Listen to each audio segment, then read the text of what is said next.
Lord for the blessings.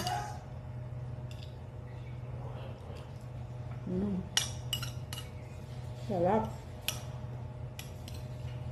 Ito na po yung akong gulay.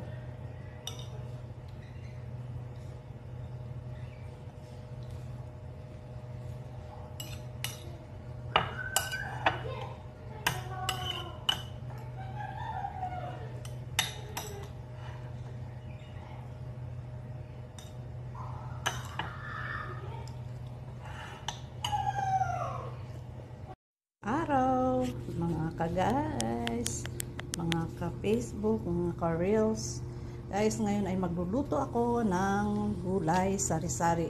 So, nandito yung aking sibuyas, garlic, at luya, yung konti lang, saka kamatis. So, meron akong kalabasa dito, carrots, at sibuyas ng dahon. Tapos, ito yung okra, yan, sili, red and green pepper, saka kangkong. So, wala akong ilalagay dyan, guys, na kahit ano, kundi magic sarap lang. So, yan, guys. Tabangan natin mamaya.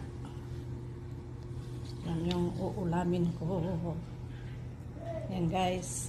Mag-veggie muna tayo para iwas-iwas sa sakit. Yan, guys.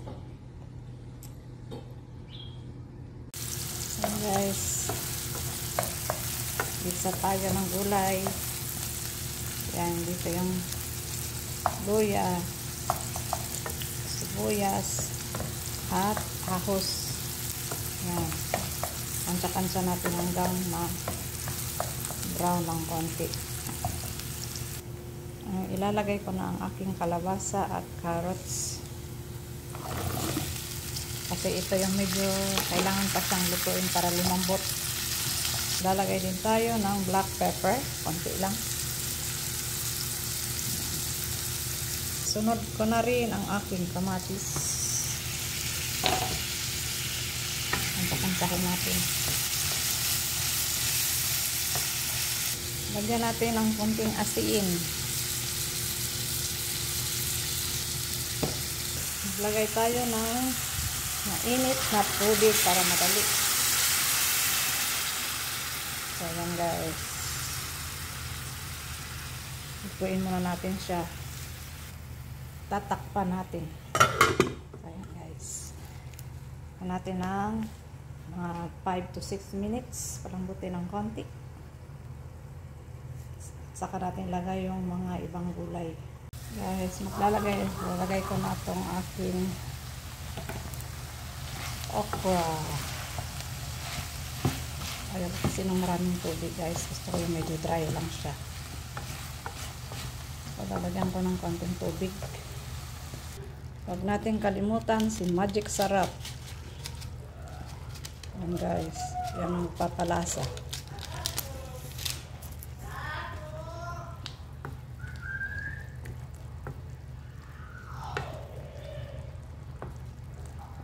Lutuin muna natin ang ilang minuto. Pero half cook lang yan siya, guys. Ang ganda kasi yung half cook lang na gulay. Nagay ko na ang aking kangkong. Yan, guys, oh. Umapaw siya, pero nawala din mamaya yan. So, ito na yan siya, guys. Luto na ang aking gulay. Yan, ganyan lang siya, guys. Kain tayo, guys. Thank you, Lord, for the blessings.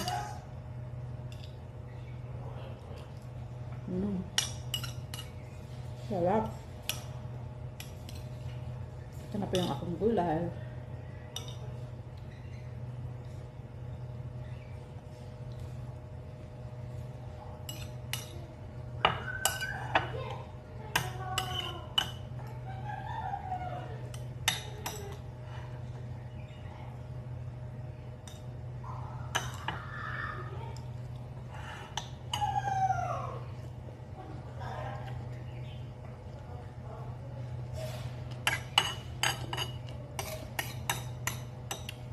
Madali ako, guys. Standing position muna kasi may pasok kami.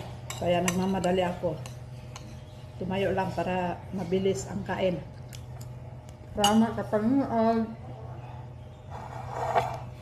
Pag-follow naman guys. Thank you.